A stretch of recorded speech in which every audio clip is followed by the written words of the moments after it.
Bismillahirrahmanirrahim. Today we will read the essay The Day I Was Really Happy. I am a doctor.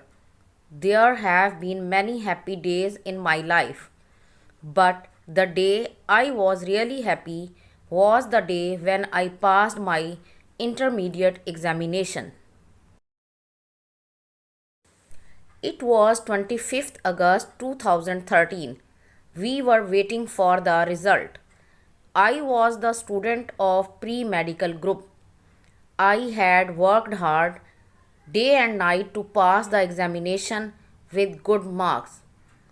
My admission to first year of MBBS depends on my marks. Although I had done my work well, yet I was worried. At 10 o'clock, my brother opened the website and began to search my roll number. Suddenly, he cried, "Well done!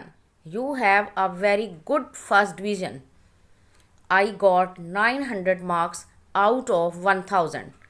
My admission to the medical college was sure. My father congratulated me. My mother kissed me.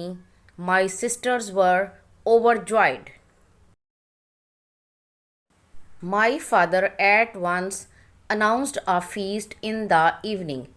He invited all his friends and relatives. All of my friends were also present. My relatives offered me presents. I received a watch, books, pair of shoes, and a mobile phone. We enjoyed it very much. It was the happiest day of my life. If you like this video, please hit the like button and subscribe my channel. Thank you.